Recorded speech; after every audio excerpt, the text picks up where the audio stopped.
children are ill because of the drought.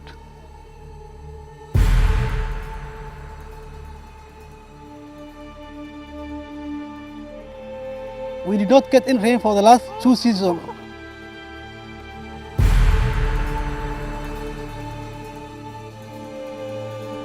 Most of them, they are dead, and still now they are going to die.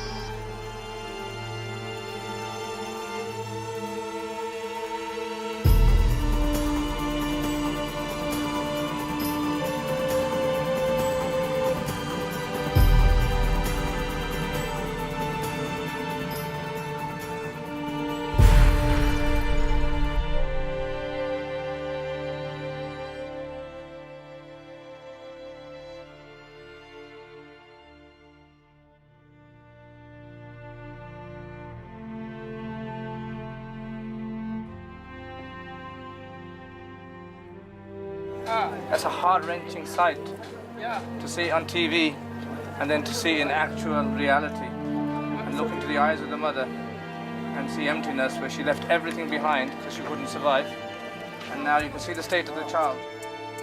Johara's just over 1 year old, but looking by his condition, he's severely malnourished. I don't know what would have been the fate of the child if he didn't make it here. You can see the rest of the children and their conditions, and they're getting scraps of food, whatever they can get, whatever they can eat. It puts the whole situation into perspective by just looking at one family, one mother, 6 children, sitting right before me, looking right at me, thinking, what is my future? What is the state? What is going to happen? Because of the drought, this is now the reality of the meaning of famine. We discussed the terminology, the numbers, the figures, the statistics, but this is what the reality is. When we say famine, we look at Abdullah and his family here, and we see famine in reality, in the flesh. The situation is very, very desperate for them to have traveled 320 kilometers across the arid desert in the heat, leaving everything that they know. It must have been sheer desperation to have made that arduous journey. We like to think the likes of Rauf and his family, Abdullah, Rauf and this family are the fortunate ones. It's difficult to say that I'm looking at a fortunate family. God knows what's left behind. God knows. They call it the roads of death. They call it the valleys of death. They call it the entire desert of death, and you can see what it means.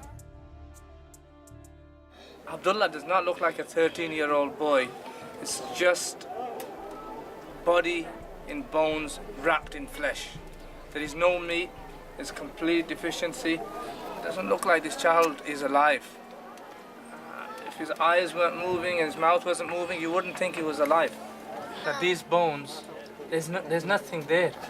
You feel that they're going to break, and that this is a lifeless body and needs to be, he needs immediate attention. He needs immediate attention. It's heart-wrenching. 10 years, 15 years of aid work, and I've really not witnessed anything of this nature to this level of severity.